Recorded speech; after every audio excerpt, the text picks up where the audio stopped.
आगा हे जेवढी माझी व्याप्ती तेवढीची तयांची प्रतीती, ऐसे बहुधाकारी वर्तती बहुची होऊनी. ज्ञानेश्वरीच्या 9व्या अध्यायाचं चिंतन आपण करत आहोत.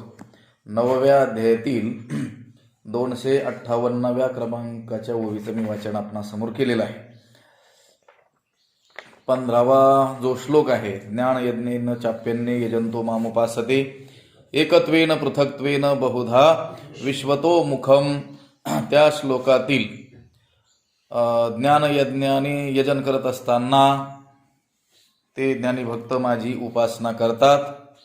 व ते उपासना करत असताना त्यांचा जो प्रकार आहे, काही एकत्वाने, काही पृथक्त्वाने आणि काही बहुधा या रीतीनं करतात.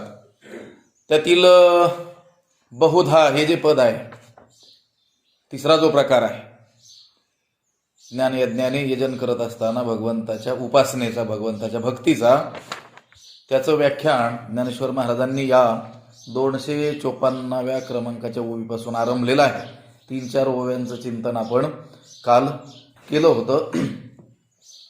आता या ओवीपासून राहिलेला भाग आपल्याला पाहायचा आहे. आगा हे जेवढी माझी व्याप्ती तेवढीची तयांची प्रतीती, ऐसे बहुधा कार्य वर्तती बहुची होऊनी. आगा, आगा म्हणजे अरे, अरे अर्जुना, हे जेवढी माझी व्याप्ती, ही जेवढी माझी काय आहे, व्यापकता आहे. म्हणजे मी जेवढा काय आहे व्यापक आहे. भगवंत म्हणतात मी जेवढा काय आहे मोठा आहे, जेवढा काय आहे व्यापक आहे, तेवढीची तयांची प्रतीती. आणि मी जेवढा व्यापक आहे, माझी जेवढी व्याप्ती आहे, त्या ज्ञानी भक्तांची प्रतीती, त्यांचा अनुभव तोही केवढा आहे तेवढाच आहे. मी जेवढा आहे तेवढाच त्यांचा काय आहे, अनुभव आहे. मी जसा आहे, जेवढा आहे, जेवढा व्यापक आहे, तेवढाच त्यांनी जाणलेला आहे. आपण सामान्यांनी भगवंत जेवढा व्यापक आहे तेवढा जाणलेला आहे का? नाही. आपण काही आकारापुरता, काही विशिष्ट मर्यादेत काय केलेलं आहे, जाणलेलं आहे. त्याची जी व्यापकता जेवढी आहे तेवढी आपण जाणलेली नाही. पण ज्ञानी भक्तांचं इथं वर्णन नसल्यामुळं भगवंत म्हणतात, अरे अर्जुना, माझी जेवढी व्याप्ती आहे त्यांचा अनुभवही तेवढाच आहे. ऐसे बहुधा कार्य वर्तती बहुची होऊनी, ऐसे बहुची होऊनी बहुधा कार्य वर्तती. याप्रमाणे अनेक होऊन अनेक आकारांनी वावरत असतात. म्हणजे अनेक होऊन म्हणजे अनुभवाच्या अंगाने मद्रूप झालेले ते लोक.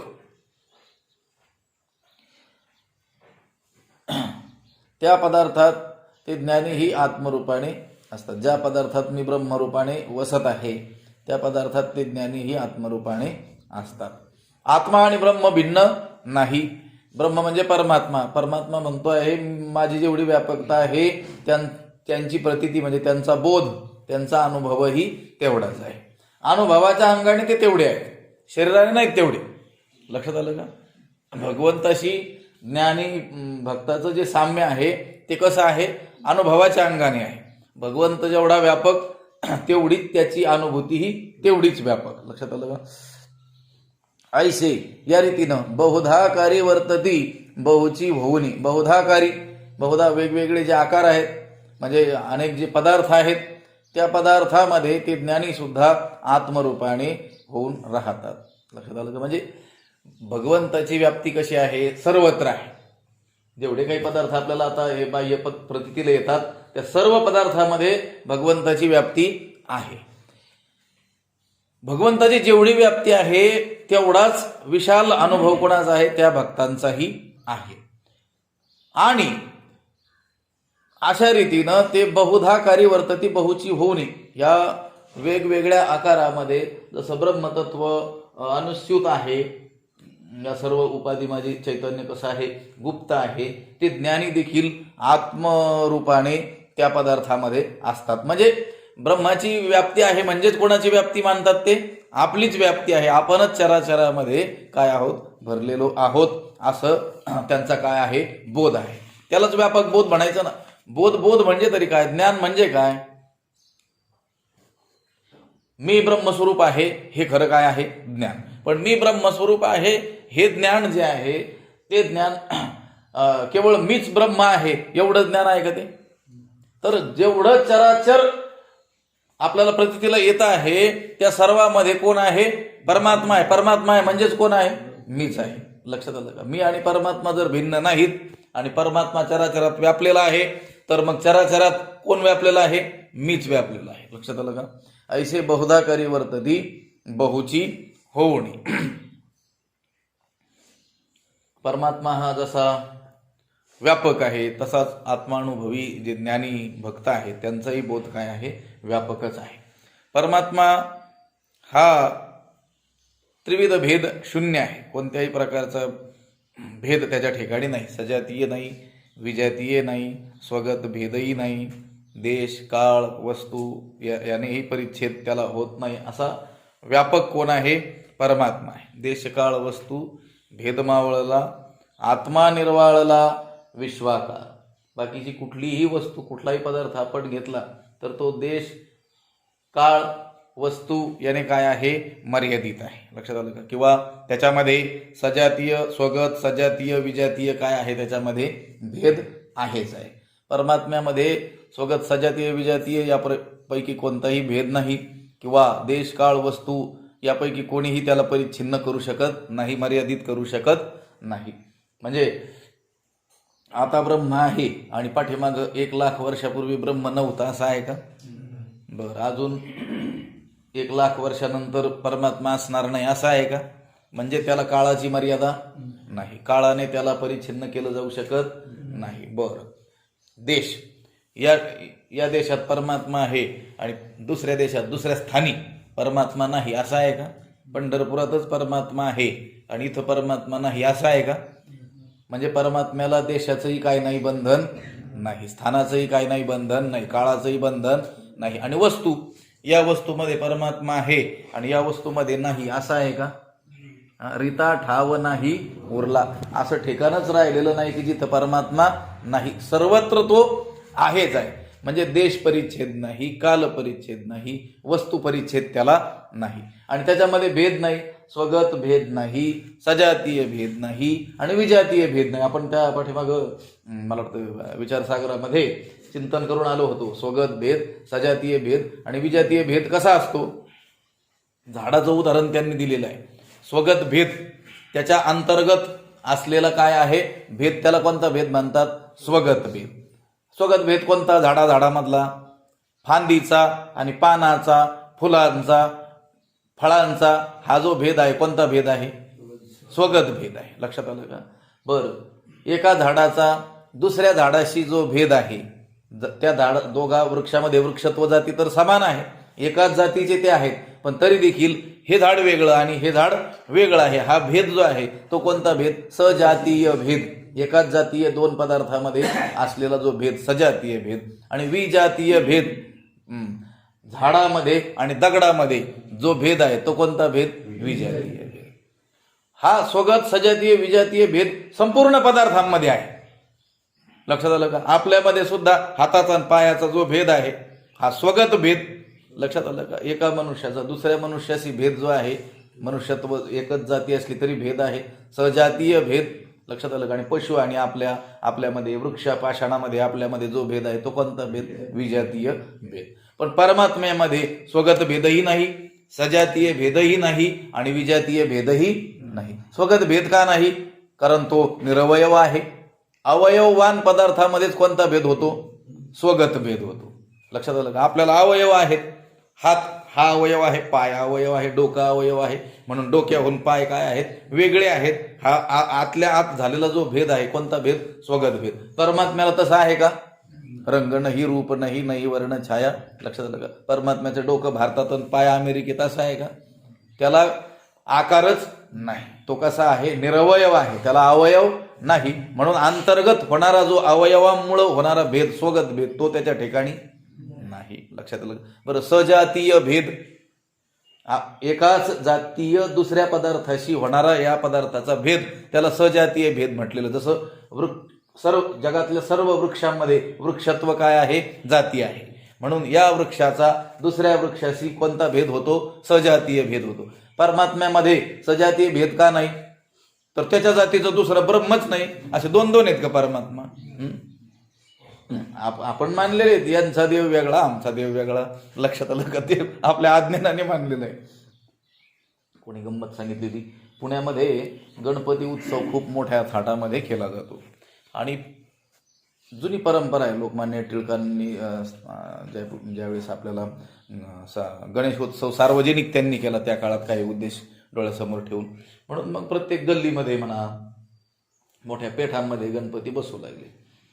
तर मग त्यांचा क्रमही होता, कोणता गणपती अगोदर मिरवणुकीला निघणार म्हणून. लक्षात आलं का? एकदा काय झालं, काहीतरी वेळेची गडबड झाली म्हणून तो तेली लोकांचा जो गणपती होता तो अगोदर मिरायला निघाला.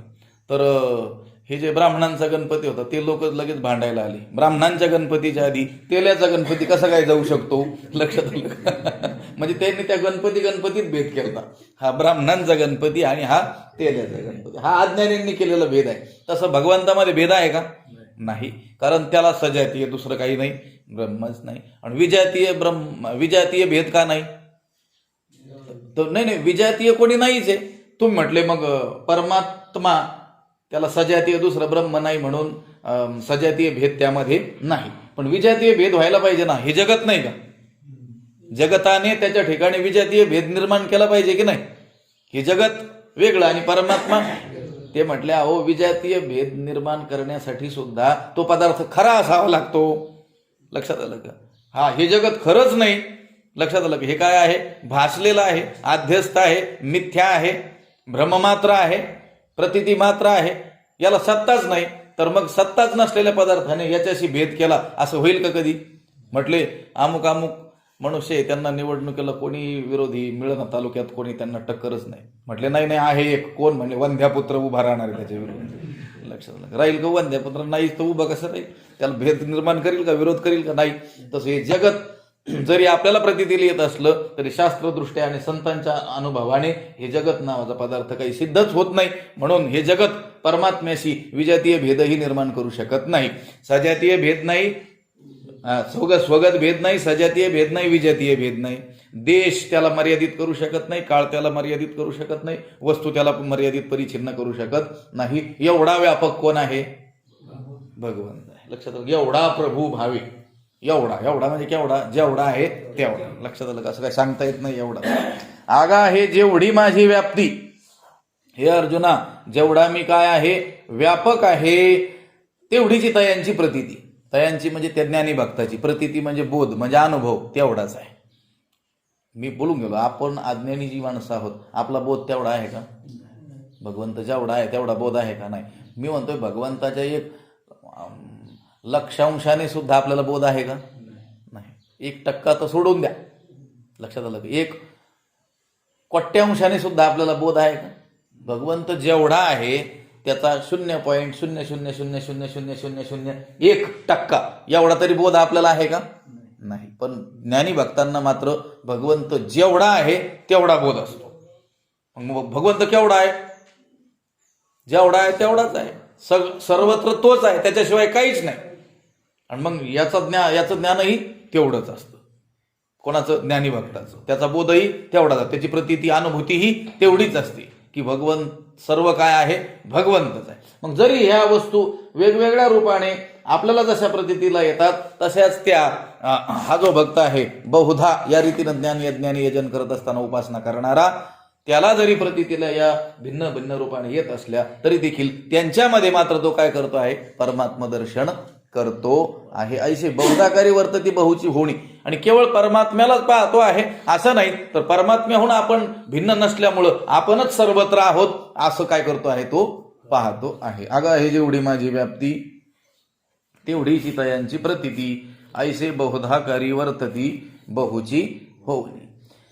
हे भानुबिंब आवडे तया, सन्मुख जैसे धनंजया, तैसे ते विश्वाया समोर सदा धनंजया. हे अर्जुना, आवडे तया जैसे भानुबिंब, हे आवडे तया सन्मुख. हे अर्जुना, जसं हे भानुबिंब म्हणजे सूर्यबिंब, हे वाटेल त्याला कसं आहे? समोरच आहे. वाटेल त्याला म्हणजे ज्याला इच्छा आहे. आता पूर्वेकडून उगवलंय सूर्य, पूर्वेकडे तोंड करून जेवढे काही लोक उभे राहतील आंधळे सोडून. लक्षात आलं का? परत म्हणताना आंधळ्याला कसं काय दिसलं नाही. आंधळे सोडून सूर्याकडे उभं राहतील तोंड करून, त्यांना सूर्य काय आहे? सन्मुखच आहे. 1000 लोक उभे असले तरी देखील पहिला जो म्हणतोय माझ्या समोर आहे, दुसरा सुद्धा काय म्हणतो? लक्षात आलं? कोणाच्या समोर आहे? सगळ्यांच्याच समोर आहे. 1000च काय, लाख कोट्यावधी जगात जेवढे लोक असतील तेवढे जरी आत्ता या क्षणाला कुठं उभे राहिले, पूर्वेकडे तोंड करून उभे राहिले, तरी देखील हा सूर्य काय आहे? सगळ्यांना सन्मुखच आहे. लक्षात आलं का? भगवंत सदा सन्मुखच आहे, सतत सर्वांना काय आहे? सन्मुखच आहे. पण आता त्याच्याकडे पाठ करून उभं राहिलो कसं काय ते सन्मुख राहील? लक्षात आलं? तो उगावला इकडून चालला इकडं नेवाशाकडं, चालेल कसं? लक्षात आलं का? हे भानुबिंब आवडे तया सन्मुख जैसे धनंजया. हे अर्जुना, हे भानुबिंब, हे सूर्यबिंब आवडे तया म्हणजे वाटेल त्याला. वाटेल त्याला म्हणजे ज्याला आपल्या समोर सूर्य असावा असं वाटेल त्याला, त्याने पूर्वेकडे तोंड केलं तर त्याला काय आहे? सन्मुखच आहे. उगवतं सूर्यबिंब ज्याप्रमाणे कोणत्याही व्यक्तीला ज्याने पूर्वेकडे तोंड केलेलं आहे त्याला काय आहे? सन्मुखच आहे. तैसे त्याप्रमाणे हा झाला दृष्टांत. तैसे ते विश्वा या समोर सदा, ते म्हणजे तैसे ते सदा या विश्वासमोर, ते म्हणजे ते ज्ञानी, ते ज्ञानी पुरुष नेहमी, सदा म्हणजे नेहमी या जगाच्या काय असतात? समोरच असतात. जसा उगवता जो सूर्य आहे पूर्व दिशेने, त्या दिशेकडं तोंड केलेल्या कुणालाही तो सूर्य काय आहे? सन्मुखच आहे. त्याप्रमाणे या विश्वाला ते काय आहेत? सतत समोरच आहेत. विश्वापासून ते अलग होत नाहीत. लोकांना दिसणार नाही अशा दूर ठिकाणी जाऊन राहत नाही, तर कुठं राहतात? लोक राहतात, तिथंच राहतात. लोक जसे राहतात तसंच राहतात. लक्षात आलं का? सहज स्थितीत विश्व होऊन विश्वाच्या रूपाने सर्वत्र काय करतात? व्यवहार करतात. त्यांचा बोध व्यापक असतो, पण तो बोध काय असा कपाळावर दिसत नाही लिहिलेला. यांचा बोध मोठा आहे म्हणून. लक्षात आलं का? हे ज्ञानी आहेत, हे संत आहेत, असं काही कपाळावर लिहिलेलं नसतं. त्यांची ना आपली स्थिती व्यावहारिक कशी असते? सारखीच असते. लक्षात आलं का? आपण जसं भूक लागल्यानंतर भोजन करतो, तीही काय करतात? भोजन करतात. आपल्याला एखादा विशिष्ट पदार्थ आवडतो, त्यांनाही कधी कधी एखादा पदार्थ आवडत असतो. लक्षात, तो ही नेत्री पाहत असताना काय का डोळ्याने आपण पाहतो, ते काय कानाने पाहतात का? डोळ्यानेच पाहतात. सर्व व्यवहार कसा असतो? आपल्यासारखाच असतो. लक्षात आलं का? तरी देखील संत न होती जगा माणसाच्या सारखे, पण संत हे माणसासारखे नाहीत असं सांगितलेलं आहे. दिसत माणसासारखे असले, बाह्य व्यवहार माणसासारखा असला तरी ते माणसासारखे नाही. त्याचा अर्थ त्यांचा बोध सामान्य माणसासारखा नाही, त्यांचा बोध काय आहे? विशाल आहे. आपण सामान्य माणसांना देवळात सुद्धा देव नीटसा दिसेना, त्यांना सर्वत्र काय आहे? देवच दिसतो आहे. लक्षात आलं का?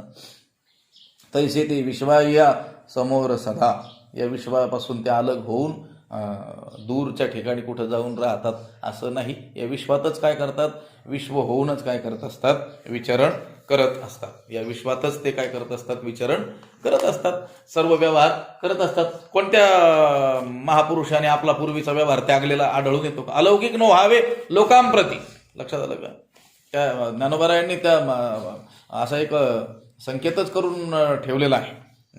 मुक्त जरी झालेला पुरुष असेल तरी देखील लोकांमध्ये राहत असताना त्याने अलौकिक राहू नये, वेगळं काही राहू नये, काहीतरी नाटकं करू नये. लक्षात आलं का? ज्ञानीपुरुष करणार नाही, पण ज्ञानाचं सोंग केलेल्या माणसांना नाटकं करावी लागत असतात. लक्षात आलं का? बाबा एकच वेळेस जेवतात. अरे एक वेळेस जेव का 100 वेळेस जेव, तो करतो काय त्याच्या जीवनामध्ये ते महत्वाचं. कालच मी कोणाला सांगत होतो, मला लक्षात आहे ना.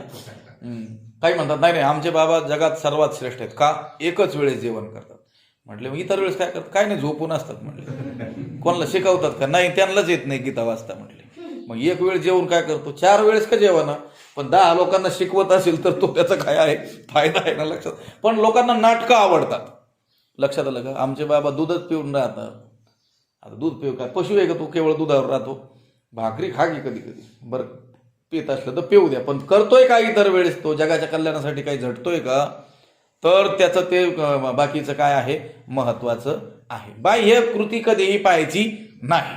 लक्षात आलं का? त्याची जगत उद्धाराविषयीची असलेली जी कळकळ आहे तीच फक्त जगाच्या दृष्टीनं काय आहे? महत्वाची आहे. जोग महाराजांचं सांगतात, मी मला वाटतं कधी सांगितलं असेल पाठात, शेवगावच्या प्रवचनात कधी. जोग महाराज मोठे पैलवान होते. त्यांचे वडील बंधू पांडोबा महाराज तेही मोठे पैलवान होते. तेही ब्रह्मचारी होते, हेही ब्रह्मचारी राहिले. त्यांच्या कुळ परंपरेतच पैलवानकी चालत आलेली. 3,500 जोर आणि 3,500 बैठक एका वेळेस ते काढत होते. ऐकून घ्या फक्त, आपलं लक्षात आलं. 3,500 जोर आणि 3,500 बैठक ते एका वेळेस काढत होते. 5-5 लिटर दूध एका वेळेस प्यायला लागायचं. सकाळची न्यारी त्यांची होती 1.25 किलो लोणी आणि 8 भाकरी लागायची. किती? ऐकून घ्या फक्त, आपलं लक्षात आलं ना.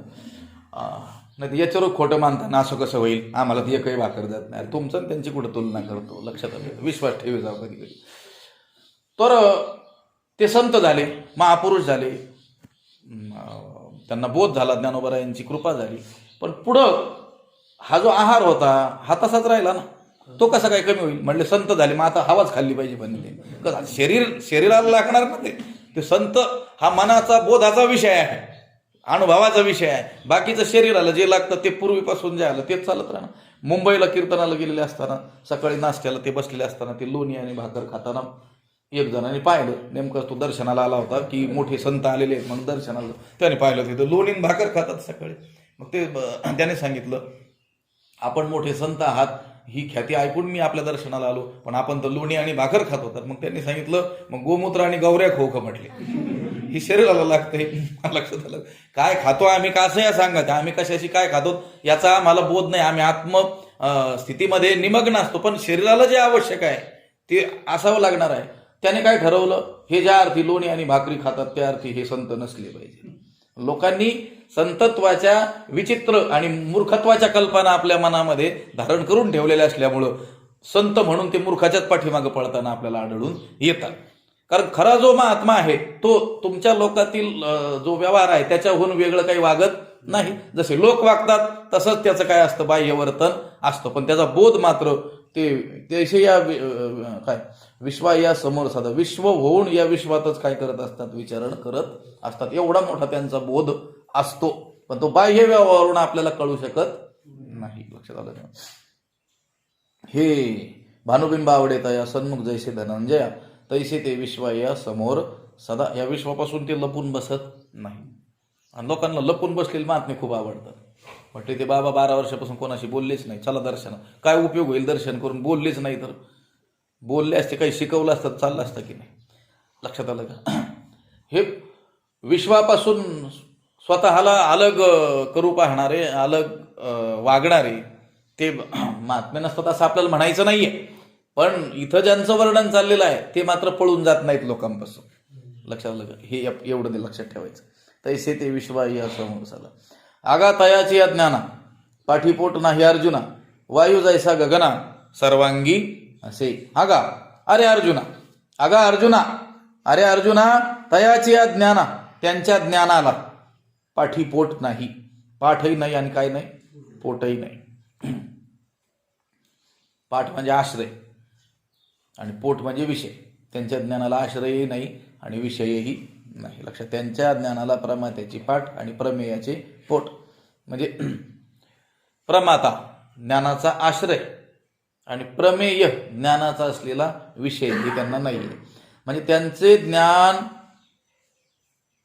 अंतकरण विशिष्ट चैतन्याच्या आश्रयानेच राहणारे आणि घटपटादी पदार्थांनाच विषय करणारे असे मर्यादित नसते असं सांगायचं. आपल्याला जे ज्ञान होतं हे पुस्तक आहे, हे पुस्तकाचं काय झालं आपल्याला ज्ञान झालं. हा मोबाईल आहे, हे मोबाईलचं ज्ञान झालं. हा फळा आहे, हे फळ्याचं आपल्याला काय झालं, ज्ञान झालं. या ज्ञानामध्ये पाठही आहे आणि पोटही आहे. पाठ आहे म्हणजे प्रमाता आहे, ज्याला ज्ञान होतंय तो. आणि पोट म्हणजे पाठ कुठं असते, पाठीमागं, आणि पोट कुठं असतं, पुढं. लक्षात आलं का? तसं पाठीमागं, ज्ञानाच्या पाठीमागं ज्याला ज्ञान होतंय तो, ज्ञानाच्या पुढं ज्याचं ज्ञान होतंय ती वस्तू. लक्षात आलं का? आता हे पुस्तक आहे, हे जे या पुस्तकाचं ज्ञान आहे, या पुस्तकाची पाठ काय, तर ज्याला ज्ञान होतंय तो प्रमाता. आणि याचं पोट काय, तर ही प्रत्यक्ष असलेली ही वस्तू, प्रमेय ही वस्तू. लक्षात आलं का? त्यांच्या ज्ञानाला पाठ आणि पोट नाही, आणि आपल्या सर्व ज्ञानाला काय आहे, पाठ आणि पोट आहे. आपल्याला कोणतंही ज्ञान हो त्याला काय आहे, ज्याला ज्ञान होतंय तो आपण, मला ज्ञान होतंय आपण, आपल्याला समजलेलं आहे मला ज्ञान होतंय. हे काय झालं, ज्ञानाची पाठ, ज्ञानाचा आश्रय झाला. आणि ज्ञानाचा विषय ही वस्तू, ही वस्तू, ही वस्तू, ती वस्तू. लक्षात आलं का? त्यांना वस्तू या आपल्यासारख्या जरी वेगवेगळ्या रूपाने दिसत असली तर ते वस्तू म्हणून पाहत नाहीत, ते काय म्हणून पाहतात? परमात्माच म्हणून पाहतात. बरोबर, परमात्मा आपल्याहून वेगळा आहे आणि त्याला पाहणारा मी त्याच्याहून वेगळा आहे असंही नाही. तसं असतं तरी त्या ज्ञानाला काय राहिलं असतं? पाठ आणि पोट. ज्याला मी पाहतो आहे तोच मी आहे. मग आता इथं पाठही नाही, पोटही राहिलं नाही. लक्षात आलं का? आश्रयही नाही आणि विषयही नाही, मीच मला पाहतो आहे. लक्षात आलं का? कोणतीही वस्तू पाहत असताना त्यांचा बोध काय आहे? मीच मला पाहतो आहे. मी दुसऱ्याला पाहतो म्हटलं की त्या ज्ञानाला आश्रयही आला, ज्ञानाला विषयही आला. लक्षात आलं का? इथं मात्र आपलं स्वसंवेद्य असं म्हटलेलं आहे ना, ओम नमोजी आद्या जय जय स्वसंवेद्या. लक्षात आलं? स्वसंवेद्य, स्वतःला जाणण्यास योग्य. परमात्मा कसा आहे म्हटले? स्वसंवेद्य आहे. दुसऱ्याकडून तो जाणला जाऊ शकेल का? नाही, त्याच्याकडूनच तो जाणला जाऊ शकेल. म्हणजे आपल्याला काय व्हावं लागेल? परमात्मा रूप होऊन जावं लागेल, त्यावेळेस तो आपल्याला कळेल. संत कोणाला कळतात? जो संत होतो त्यालाच कळतात. तुका म्हणे अंगी व्हावे ते आपण, तरीच महिमान येईल कळू. संताहून आपण वेगळं राहून आपल्याला संत कधीही कळू शकत नाही. तुकोबारांनी सांगितलं, तुका म्हणे अंगे, अंगे म्हणजे स्वरूपाने, म्हणजे अनुभवाने, म्हणजे बोधाने, म्हणजे प्रतीतीनं, म्हणजे अनुभूतीनं. व्हावे ते आपणच काय झालो पाहिजेत? संत झालो पाहिजेत. त्यावेळेस तरीच महिमान येईल कळू, तरच त्यांचं महत्व आपल्याला कळून येईल. नाही तर आपण जीव म्हणून राहायचं, संत आम्हाला कळाले, आपल्या बापालाही कळू शकत नाही. लक्षात आलं? तुकोबारांनी सांगितलं, त्यालाच भक्ताचा महिमा भक्तची जाणती. जो हरिभक्त आहे, जो ज्ञानी आहे, जो महात्मा आहे, जो संत आहे, त्याचा महिमा कोण जाणू शकतो? दुसरा कोणी असेल, संत असेल तर. लक्षात आलं का? तसं परमात्म्याला कोण जाणू शकतं? परमात्माच जाणू शकतो. लक्षात आलं का? आणि मग परमात्म्याला जाणणं, या ज्ञानाला पाठही नाही आणि पोटही नाही, कारण ज्ञानरूपच तो आहे, ज्ञान स्वरूपच तो आहे. लक्षात आलं का? आगा तयाची या ज्ञाना पाठीपोट नाही अर्जुना, अगा अर्जुना तयाची या ज्ञाना पाठीपोट नाही. कसं? वायू जायसा गगना सर्वांगी असे, वारा जसा आकाशाच्या सर्व अंगात असतो. यथाकाश स्थितो नित्यम वायू सर्वत्र गोमहान. पाहून आलो की नाही हा विषय? आकाश जेवढं आहे तेवढा काय आहे? वायू आहे. म्हटले नाही ना, आकाशाच्या ह्या भागात वायू आहे आणि ह्या भागात वायूच नाही. लक्षात आलं? तसं नाही होत. वायू जरी म्हटलं आता हे अमुक वारं या दिशेनं त्या दिशेला जाणार आहे, तरी वारं जातं म्हणजे तिथं वारं शिल्लकच राहत नाही. मग त्याचा वेग असतो तो फक्त. लक्षात आलं का? पूर्वीचा जो संथ गतीनं वाहत असतो तो वायू, तो आता काय होतो? वेगाने वाहतो. असं जैसे हा गगनी, त्या श्लोक खालच्याच ववे बघून आलेलो आहेत आपण. जेवढं गगन आहे वायू ही काय आहे? तेव्हा हलविल्या वेगळा दिसे, एरवी गगन तेची तो. लक्षात आलं का? आपण हलवलं, पंखा लावला तरच आपल्याला ह्या गगनाहून तो वेगळा आहे वायू असं प्रतीतीला येतं. नाही तर तो काय आहे? गगन रूपच आहे. वायू जायसा गगना सर्वांगी असे. वायू ज्याप्रमाणे आकाशामध्ये सर्वांगाने आकाशाच्या सर्वांगामध्ये असतो, त्याप्रमाणे त्याच्या ज्ञानाला काय नाही? पाठ आणि पोट नाही. लक्षात आलं का? एवढं व्यापक त्याचं काय आहे? ज्ञान आहे. व्यापक ज्ञान आहे म्हणजे त्याच्या ज्ञानाशिवाय काही दुसरं नाहीच. तोच परमात्मा रूप होऊन गेलेला आहे. परमात्मा ज्ञान स्वरूप आहे, तो आता परमात्मा म्हणून वेगळा नाही. त्याचं जे जाणणं आहे, त्याचं जे ज्ञान आहे, ते आपल्याला जी ज्ञानं होतात त्या ज्ञानाहून काय आहे? फार वेगळं आहे. लक्षात आलं का? आपल्याला काय वाटत असतं? संत महापुरुष ज्ञानी असतात, त्यांनी परमात्म्याला जाणलेलं असतं म्हणजे मग आपल्याला काय वाटतं? त्यांना या जगातलं सगळं कळालं पाहिजे. लक्षात आलं? आमच्या घरात काय चाललंय तेही कळालं पाहिजे. लक्षात? जादूटोनाही कळालं पाहिजे. ते ज्ञान नाही बाबा. परमात्मा स्वरूपाशी ते काय झालेले आहेत? अभिन्न होऊन गेलेले आहे. लक्षात आलं? या क्षुद्र गोष्टी कुठं घेऊन बसले? आमचं काय आजारी असलं तर तेही कळालं पाहिजे. ते कुणाला? सामान्य डॉक्टरलाही कळतं. त्याच्यासाठी संत कशाला पाहिजे? तुमच्या घरात काय जादूटोना आहे ते तर सामान्य बाबाही सांगू शकतात. इकडं हात केला म्हणजे इकडचे किंवा दुसरीकडचे. लक्षात आलं का? त्याच्यासाठी संत कशाला पाहिजे? लक्षात आलं का? परमात्मा बोध करून घ्यायचा असेल तरच काय पाहिजे? संतांची काय? संताविना प्राप्ती नाही. कशाची? भगवंताची. बाकीची प्राप्ती कुठेही मिळू शकते. लक्षात आलं का? ऐसे वेद देती वाही. कारण ते त्या तदरूप काय झाले? होऊन गेले. परमात्मा स्वरूपाशी ते अभिन्नतेला प्राप्त झालेले आहेत. अगातयाची अज्ञान. आणि त्यांचं ते ज्ञान कसं असतं म्हटले? पाठीपोट नाही अर्जुना. आणि कोणत्या ज्ञानाला पाठ पोट नाही जगामध्ये, तर एकच असं ज्ञान आहे, ते म्हणजे परमात्म ज्ञान. म्हणजे परमात्म स्वरूप होऊन जाणं, त्यालाच पाठ आणि पोट शिल्लक राहत नाही. लक्षात आलं? मनुष्याची आकृती आहे तोपर्यंत पाठही असणार आणि पोटही असणार, पण जो निराकार पदार्थ त्याला पाठही नाही आणि पोटही नाही. लक्षात आलं? आगातयाची ज्ञाना पाठी पोट नाही अर्जुना, वायू जायसा गगन सर्वांगे असे. तैसा मी जे तुला आघवा, तेची तुक तयांची सद्भावा, तरी न करिता पांडवा भजन जाहले. भजनावले आले ना यात. तैसा मी जे तुला आघवा, तैसा त्याप्रमाणे, मी जेवढा, आघवा म्हणजे संपूर्ण आहे, मी जेवढा संपूर्ण आहे, तेची तुक तयांची सद्भावा, तयांची तेची तयांची सद्भावा तुक, तेच त्यांच्या सद्भावाला म्हणजे अनुभवाला काय आहे? वजन आहे. मी जेवढा संपूर्ण आहे तेवढंच त्यांच्या अनुभवाचं काय आहे? वजन आहे. म्हणजे त्यांचा अनुभवही तेवढाच आहे. भगवंत सांगतात, मी जे तैसा मी जे तुला आघवा, तेची तुक तयांची सद्भावा. तुक म्हणजे तुलना म्हणजे वजन. लक्षात आलं? म्हणजे भगवंताचं जेवढं वजन आहे तेवढंच त्या ज्ञानी भक्तांचं काय आहे? वजन आहे. वजन म्हणजे काटेवर मोजतो तसं नाही. लक्षात आलं का? त्याचं बोध लक्षात आलं का? तोही काय आहे? तेवढाच आहे.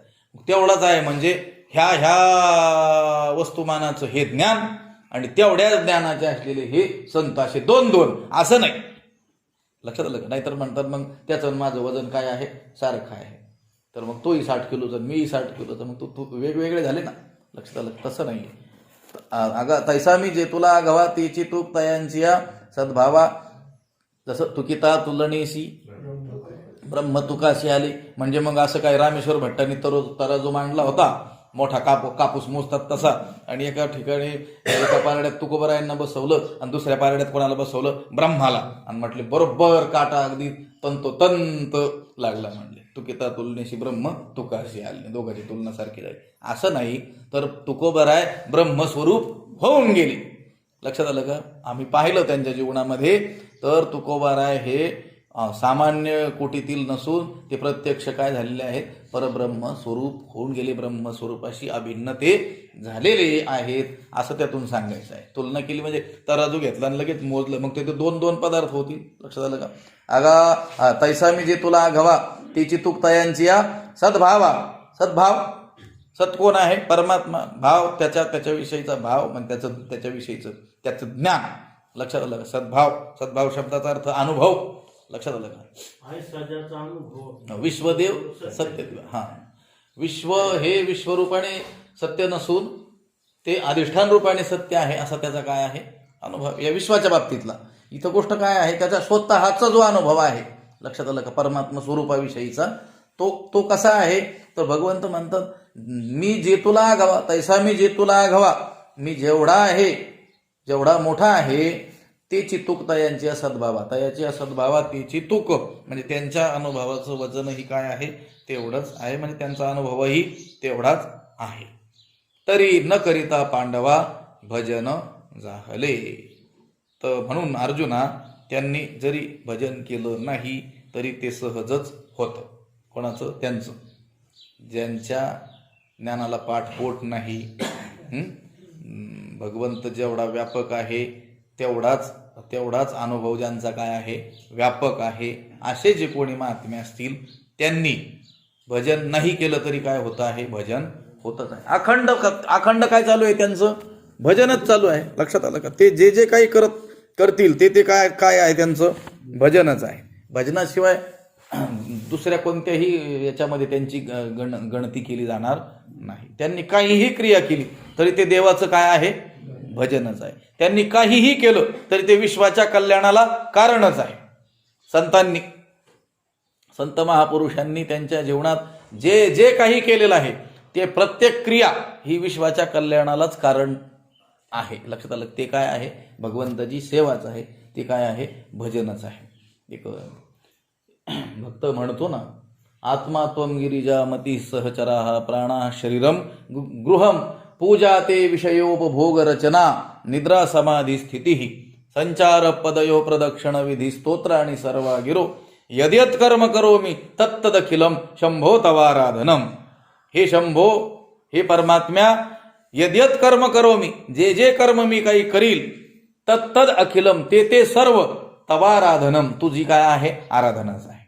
म्हणजे मी जे जे केलं ती तुझी काय झाली, पूजाच झालेली आहे. आत्मा त्वम गिरिजा मतीही, म्हणजे तू काय आहेस, माझा आत्मा कोण आहे, जणू तू आहेस. म्हणजे शंभोला म्हणतात, महादेवाला म्हणतात, हे महादेवा, माझा आत्मा जणू कोण आहे, महादेव आहे. माझी बुद्धी हीच कोण आहे, जणू पार्वती आहे, गिरिजा आहे. लक्षात आलं. माझे प्राण हेच कोण आहेत, ते शिवगण आहेत. लक्षात आलं. सहचरा. बरं, हे जे शरीर आहे हेच आपलं ठिकाण, राहण्याचं कैलास हे काय आहे, ठिकाण आहे. बरं, आपली पूजा काय आहे, विषयोपभोग रचना. मी जेवण करतो आहे, काहीतरी खातो आहे, पितो आहे, विषय सेवन करतो आहे, हीच आपली काय आहे, पूजा आहे. बरं, आपली समाधी काय आहे, निद्रा समाधी स्थिती, ही मी झोप घेतो हीच काय आहे, समाधी आहे. बरं, प्रदक्षिणा काय, संचार, मी जिकडं ते फिरल तो काय आहे, ते काय आहे, प्रदक्षिणाच आहे. संचार पदयो प्रदक्षिणा विधी, मी जे जे पायाने जिथं जिथं जाईल ती आपली काय आहे, प्रदक्षिणाच आहे. आणि तुमचे स्तोत्र काय आहेत, जसं विष्णूचं स्तोत्र, विष्णू सहस्रनाम, भगवान शिवाचं शिवमहिम्न स्तोत्र, ते म्हटले सर्वागिरो, माझ्या तोंडातून जे जे बाहेर पडेल ते आपलं काय आहे, स्तोत्रच आहे. अशा रीतीनं यद्यत कर्म करो मी तत्तदखिलम शंभो तवाराधनम, मी जे जे काही कर्म करतो आहे ते काय आहे, आपली आराधनाच आहे. असं कोण म्हणू शकतं, तो ज्ञानी भक्त म्हणू शकतो. आपलं भजन व्हायना तर बाकीचं भजन कसं काय होईल. लक्षात आलं. आपलं भजन भजनात गणल्या जात नाही, तर मग आपलं फिरणं, झोपणं, खाणं हे समाधीतन याच्यात कसं काय गणलं जाईल, ते ज्ञानी भक्ताचं सांगितलेलं आहे. लक्षात आलं का. तरी न करिता पांडवा भजन झाले, कारण त्याचं जे जे चालू आहे ते काय आहे, भजनच आहे. लक्षात आलं का. आपलं भजन आहे की नाही प्रश्न आहे, पण त्यांचं सगळं जे काय आहे ते काय आहे, भजनच आहे. तैसा मी जे तुला आघावा, तेची तुकता यांची सद्भावा, तरी न करिता पांडवा भजन झाले. त्यांचं काही न करता ही त्यांचं काय आहे, सहजच भजन झालेलं आहे. कारण या भजनात त्यांना भेदाची कशाचीच काय नाही आहे, प्रतीती नाही आहे. तो ज्ञानी पुरुष सर्वामध्ये सर्वरूप होऊन राहतो, सर्वांच्या रूपाने तोच एकटा काय करतो, व्यवहार करतो. म्हणून त्याचं ज्ञान व अस्तित्व काय झालेलं आहे, व्यापक झालेलं असतं. तैसा मी जे तुला आघावा, तेची तुकता यांच्या सद्भावा, तरी न करिता पांडवा भजन झाले. त्या आता मग मी श्लोक जो उच्चारला त्याचं ज्ञानोबरायांनी काही ठिकाणी केलेलं आहे. तो करी ते तुली पूजा, तो कल्पी तो जपू माझा, तो असे तेची कपी ध्वजा समाधी माझी. अर्जुनालाच भगवंत सांगतात की तो करी ते तुली पूजा, तो जे जे काही करील ती माझी काय आहे, पूजाच आहे. तो कल्पी तो जपू माझा, तो जे जे कल्पना करील ते जणू काही माझा जपच करतो आहे. तो असे तेची कपी ध्वजा समाधी माझी, तो आहे तेच माझी काय आहे, समाधी आहे. लक्षात आलं. तुकोबारायांनी क्रोधापोटी या जनाला शिव्या दिलेल्या आपल्याला आढळून येतात. त्या शिव्या सुद्धा काय आहे, अभंगच आहे. भगवंताचं वर्णन करणारे सुंदर ते ध्यान उभे विटेवरी असे जे अभंग आहेत, ते वाचल्यानंतर जेवढं पुण्य आहे किंवा जो लाभ आहे, जो बोध होणार आहे, तोच त्यांनी राग दिलेल्या शिव्या त्या अभंगात आलेल्या आहेत, त्यानेही काय होणार आहे. कारण त्या शिव्यांना सुद्धा मंत्ररूपता आलेली आहे. लक्षात आलं का. हे सर्व संतवाङ्मय काय आहे, मंत्ररूप आहे. आपण जे मंत्र जप करतो विशेष अनुष्ठान, यातील कोणतंही अक्षर काय आहे, मंत्रच आहे. लक्षात आलं का. मग तुकोबारायांनी शिव्या दिलेले अभंग, ते चरण, ते सुद्धा काय आहे, मंत्रच आहे. लक्षात आलं. हा, तो बोले त्याची माझे स्तवन, तो बोलला ती माझी काय आहे, स्तुतीच आहे. ते भगवंताचं केलेलं काय आहे, स्तोत्रच आहे. म्हणजे तरी न करिता पांडवा भजन झाले. असं भजन म्हणजे ते भजन आहेच आहे. लावणी मृदंग श्रुती टाळ घोष शिवब्रह्म रस आवडीने, तेही भजनच आहे. त्याचा निषेध थोडाच केलेला आहे. पण भगवंताच्या स्वरूपाशी एकरूप होऊन जाण्याकरिता जर ते भजन असेल तरच ते काय आहे, भजन आहे. लक्षात आलं का. ते जर भजन तुमच्या बाह्य काही गोष्टींच्या प्राप्तीसाठी असेल तर भजन ते ओंगळवाणे, नरका जाणे चुकीनं, असं सांगितलेलं आहे. लक्षात आलं का. त्याच्यात यांची भजने भोगासाठी असं म्हटलेलं आहे. पण या महात्म्यांचं वर्णन जे चाललेलं आहे त्यांचा जो अनुभव आहे, तैसा मी जे तुला आगावा त्याची तुकता यांच्या सद्भावा तरी न करिता पांडवा भजन झाले. एरवी तरी सकळ मीचे आहे, तरी कवणिके उपासीला नोहे, येत एके जाणणे विन ठाई अप्राप्तासी. एरवी, एरवी शब्दाचा अर्थ आहे, ह्या महात्म्यांचं वर्णन चाललंय ते तर ज्ञानी आहेतच. ज्ञानी महात्म्यांच्या भक्तीचा प्रकार तो वर्णन या ठिकाणी केला जातोय. पण तसा जर आपण उलट विचार केला तर अज्ञान अवस्थेत सुद्धा आपण जी सर्व अज्ञानी मंडळी आहोत, या अज्ञान अवस्थेत सुद्धा सकळ मीचे आहे. भगवंत म्हणतो सर्व विश्व कोण आहे? मीच आहे. तो ज्ञानी भक्त आहे, त्याला सर्व विश्वामध्ये मीच दिसतो आहे, ही गोष्ट वेगळी. ती सोडून द्या थोड्या वेळ. आपण अज्ञानी लोकांमध्ये कल्पना करा. आपण आता अज्ञानी आहोत, या स्थितीत सुद्धा या सर्व विश्वामध्ये कोण आहे? परमात्माच आहे. आपल्याला दिसत नाही, ही गोष्ट वेगळी आहे. आणि त्याला तो काय होतोय? प्रतीतीला येतो आहे. एरवी तरी सकळ मीची आहे, तरी कवणिके उपासीला नोहे. आणि मग सर्व विश्व जर मी आहे, तर कोणाकडून तो उपासले जात नाही, कोणाकडून त्याची भक्ती घडत नाही, सगळ्याकडूनच घडते ना. लक्षात आलं का? जर सर्वच परमात्मा आहे तर आपलं प्रत्येक सगळ्याला हात लावणं, हे देवाला हात लावणं झालं, भक्तीच झाली की नाही? आपली ही काय चालू आहे? भक्तीच चालू आहे. पण आपल्याला ज्ञान आहे का त्याचं? आपण जिकडं पाहतो तिकडं देवा वाचून आहे का काही? रिता ठाव नाही उरला, सगळीकडे परमात्माच आहे. म्हणजे आपण देवालाच पाहतो, म्हणजे आपलं जे जे पान आहे तेही देवाचं दर्शन करणंच आहे, म्हणजे भक्तीच आहे. लक्षात आलं का? एरवी तरी सकळ मीच आहे, तरी कवणिके उपासीला नोहे. कोणाकडून तो उपासले जात नाही, कोणाकडून त्याची उपासना होत नाही, सगळ्याकडूनच होते. पण येत एके जाणणे विन ठाया अप्राप्तासी. पण जाणीव त्याला नाही ना. लक्षात आलं? त्याला काय नाही आहे? ज्ञान नाही आहे. एरवी तरी सकळ मीचे आहे, तरी कवणिके उपासीला नोहे. कवणिके म्हणजे कोणाकडून, कुठे माझी उपासना केली नाही? सांगा बरं. जर भगवंत सोडून जगात दुसरं काहीच नसेल, तर मग असा कोण आहे जगात की ज्याच्याकडून भगवंताची उपासना घडत नाही? कुठेही चालला तरी तो कुठं चालतोय? परमात्मा स्वरूपावरच फिरतोय ना. पाहतोय तर काय पाहतोय? परमात्म्यालाच पाहतोय. खातोय तर काय खातोय? परमात्म्यालाच खातोय. राहतोय तर कुठं राहतोय? परमात्मा स्वरूपातच राहतोय. कोण? सर्वच जण. लक्षात आलं का? एरवी तरी सकळ मीचे आहे, अज्ञानावस्थेत सुद्धा सर्व विश्व कोण आहे? मीच आहे. तरी कवणिके उपासीला नोहे. मग कोणाकडून कुठे माझी उपासना केली जात नाही बरं? येत एके जाणणे विन ठाये अप्राप्तासी. म्हणजे सर्व लोक, सर्व काळ, सर्वत्र जो जो व्यवहार करतात तो व्यवहार म्हणजे व्यापकाचीच काय असते? उपासना आहे. पण या विषयाचं ज्ञान नसल्यामुळे विचाराला प्राप्त न झालेल्या मूर्खांना प्रतिबंध होतो. अप्राप्तासी म्हणजे प्राप्त न झालेल्या लोकांना काय होतो? प्रतिबंध होतो. आपलं फिरणं, चालणं, खाणं, पिणं, झोपणं हे भक्तीत गणलं जातं का? आपली भक्ती भक्तीत गणल्या जाय ना. तेच सांगतो मी पुन्हा पुन्हा. लक्षात आलं का? आणि त्यांचं काहीही केलेलं भक्तीतच गणलं जातं, कारण त्यांना काय आहे? परमात्मा स्वरूपाचा बोध आहे, त्यांनी परमात्म्याला जाणलेला आहे. आणि आपणही परमात्मा स्वरूपातच राहतो. सर्व व्यवहार परमात्मा तत्वावरच चाललेला आहे, पण आपण अप्राप्त, जाणलेलं नाही, म्हणून त्याचा आपल्याकडून घडलेली क्रिया ही भक्तीमध्ये गणली जाऊ शकत. फक्त काय करायचंय? जाणायचंय. मग सगळीच काय आहे? भक्ती. तुम्ही शेतीत काम केलं तरी ती सुद्धा काय होणार? भक्ती. तुम्ही कांदा मुळा भाजी अवघी मिठाई माझी. लक्षात आलं का? गोरोबा काकांनी मडकी घडवण्याचे काम केलं, ती त्यांची काय झाली? भक्ती झाली. लक्षात. प्रत्येक संतांनी त्यांच्या स्वजातीचा जो व्यापार आपल्या वाट्याला आला तो करताना ते काय झाली? प्रत्येकाची काय झाली? सज्जन कसाया विकू लागे मांस. लक्षात आलं का? माळ्या सावत्यास खुरपू लागे. लक्षात आलं का? सगळा अभंग बघून घ्या. त्यांनी जे जे कर्म केलं ती काय झाली? भक्तीच झालेली आहे. लक्षात आलं का? त्यांनी परमात्मा तत्वाला जाणलेलं आहे. आणि आपलं काहीही केलं तरी भक्ती होतच नाही. आपला बॅलन्स शून्यच राहतो. लक्षात आलं का? कारण आपण अप्राप्त आहोत. येत एके जाणणे विन ठाये अप्राप्तासी.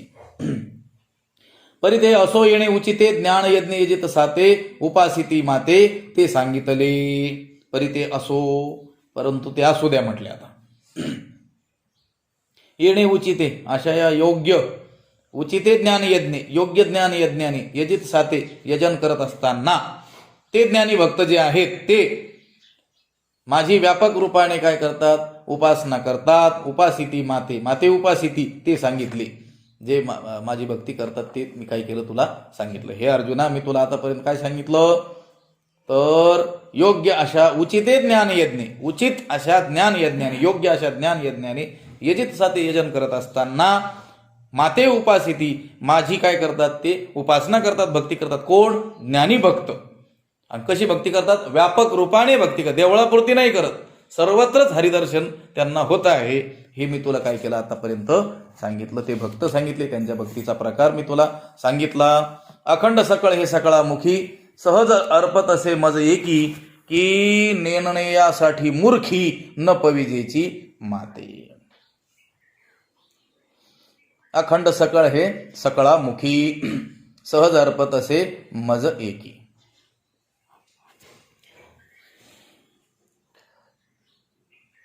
सर्व माणसं जी आहेत, सर्व काळ सर्वांच्या मुखात जे जे काही अर्पण करतात ते सर्व माझ्यातच काय होतं? सहज समर्पित होतात. सहज अर्पत असे मज एकी. लक्षात आलं का? आपण आता काय सांगितलं? सर्वदेव नमस्कार केशवम प्रति गच्छति. लक्षात आलं का? पृथ्वीवर पाऊस कुठेही पडला तरी सागराला ते काय होतंय? जाऊन पाणी मिळतंय.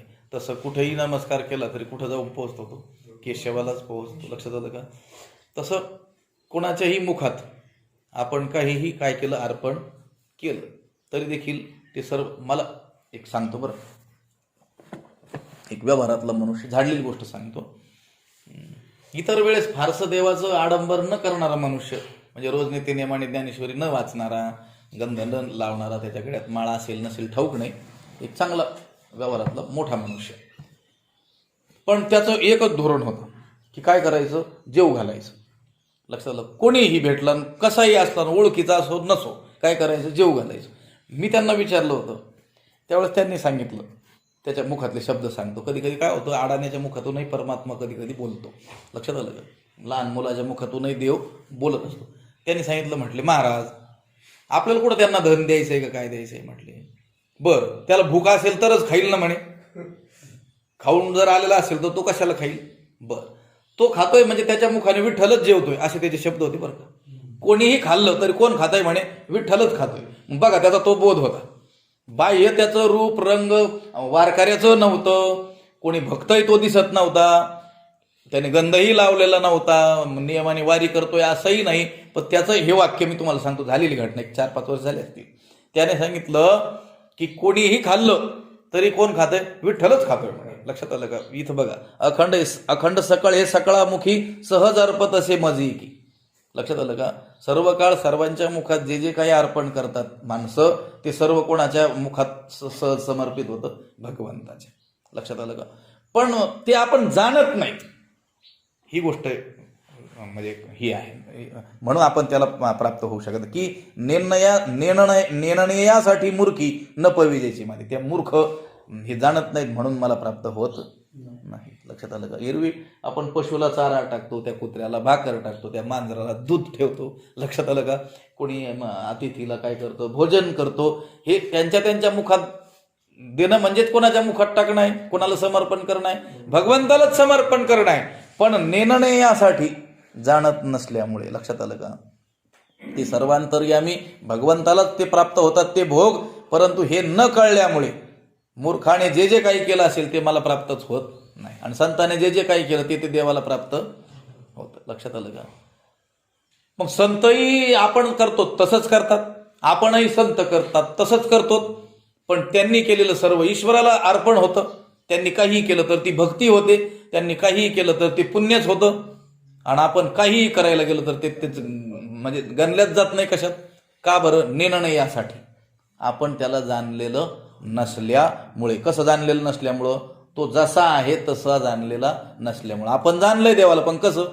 मंदिरापुरतं, म्हणून तेवढ्यापुरतं पाप नाही करत आपण. काही तर तिथंही करतात, चप्पल चोरी घेऊ, खूप वेळ चप्पलला चोरीला गेलं. लक्षात आलं का? तिथूनच देवाच्या दारातून नेतात म्हटलं, मग इतर काय काय चोरतील काय सांगता येत नाही. पण जी आपल्यासारखी सामान्य माणसं आहे, कमीत कमी देवाच्या दारात गेल्यानंतर तरी काय करणार नाहीत? पाप करणार नाहीत. पाप करायचं काय करतील? टाळतील. कारण आपल्याला माहिती इथं काय आहे? देव आहे. आणि इतर ठिकाणी बिनधास्त, कारण आपल्याला पक्क माहिती इथं देव नाही. हे आपलं जाणणं आहे देवाला. देवळापुरतं, मूर्तीपुरतं, फोटोपुरतं, त्या तीर्थापुरतं. पण परमात्मा तेवढाच आहे का? नाही. परमात्मा काय आहे? सर्वत्र संपूर्ण गगन जैसे. हे आकाश जसं सगळीकडे पसरलेलं आहे, या आकाशापेक्षाही गगनाहुनी वाढ नाम आहे. आकाशापेक्षाही तो काय आहे? व्यापक आहे. लक्षात आलं? हे आकाश ज्या मायेपासून झालं, ती मायाच एकांशेन स्थितो, त्या परमात्म्याच्या एका अंशावर राहते. लक्षात आलं का? त्या भगवान कृष्णाचं वर्णन करताना सांगतात, अनंत ब्रह्मांडे एका रोमी ऐसे धेंडे. भगवंत केवढा व्यापक आहे. आपल्या अंगावर हे रोम आहेत आणि याच्यातून एक एक केस आला. 3.5 कोटी आहे म्हणतात. मोजून पहा. लक्षात आलं का? ज्याचे त्याचे जयाचे तयासी न गणवती. अंगीची या रोमा किती? ज्ञानोबा म्हटले अंगावर रोम किती आहेत हे ज्याचे त्यालाच गणती करता येत नाही. लक्षात आलं का? मोजायचं असले तर मोजा. लक्षात आलं का? त्या एका एका रोमामध्ये जो केस आहे, त्या एका एका केसावर अनंत ब्रह्मांड आहेत. एवढा मोठा भगवंत आहे. उदरी अनंत ब्रह्मांडे उदरी हरी हा बाळक नंदा घरी. लक्षात आलं? त्याच्या उदरात अनंत ब्रह्मांडे आहेत आणि त्याच्या त्या रोम छिद्रावरही अनंत ब्रह्मांड आहे.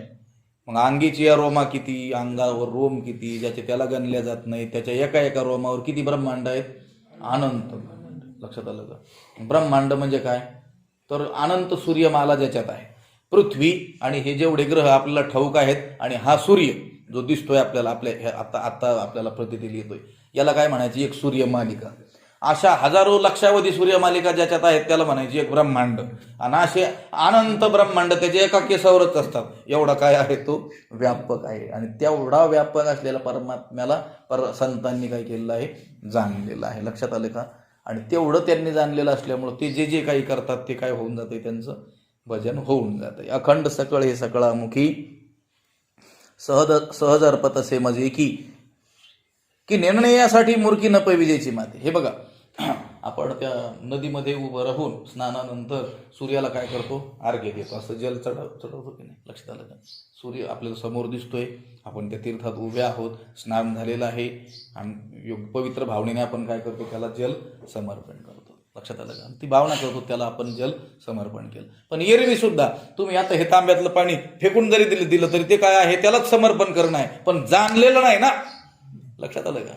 आपल्याला काशीला जावं लागतंय, पंढरपूरला जावं लागतंय, क्षेत्रात स्नान करावं लागतंय आणि मग त्या क्षेत्रस्थ जी देवता आहे तिकडं त्या बाजूला मुख करून मग ते जल काय करावं लागतंय? समर्पण करावं लागतं आणि भावना करावी लागते. लक्षात आलं? आणि मग आपल्याला त्याचं काय होईल? थोडंसं पुण्य प्राप्त होईल. आणि महात्म्याचं ते खरकट पाणी इकडं तिकडं टाकलं तरी त्याचं काय होतं? ते जल समर्पण करणंच आहे. लक्षात आलं? कारण त्याने काय केलेलं आहे? जाणलेलं आहे. परमात्मा जेवढा आहे तेवढा जाणलेला आहे. हे जे जे करतो आहे ते परमात्मा स्वरूपातच मी करतो आहे हे त्याने जाणलेलं आहे. म्हणून त्याने काहीही केलं तर त्याची काय होते? भक्ती होते. आपलीही होईल, पण निर्णयासाठी मूर्खी न पविजेची माते. पण आपण ते जाणत नाहीत, आपल्याला ते कळत नाही, म्हणून मूर्खाने जे जे काही केलं न पविजेची माते, मला प्राप्तच होत नाही. बघ, काहीही केलं तरी प्राप्त होत नाही म्हणतात. काही करा, जप केला तरी प्राप्त होतो की नाही सांगता येत नाही, जर जाणलेलं नसेल परमात्म्याला. लक्षात आलं का? कारण परमात्म्याला जाणलंच नाही तर जप कोणाचा करतो? चालू आहे. परमात्मा जसा आहे तसा न जाणता काहीही केलं तरी भगवंताचे शब्द आहेत, न पविजेची माते, ते मला प्राप्त होत नाही. अखंड सकळ हे सकळामुखी सहज अर्पतसे मजे की निर्णयासाठी मूर्खी न पविजेची माते. इथं 15व्या श्लोकाचं भाष्य झालेलं आहे. आपण आता थांबूया. पुंडलिक वरदा हरी विठ्ठल श्री ज्ञानदेव तुकाराम पंढरीनाथ भगवान की जय. माऊली ज्ञानेश्वर महाराज की जय. जगद्गुरु तुकाराम महाराज.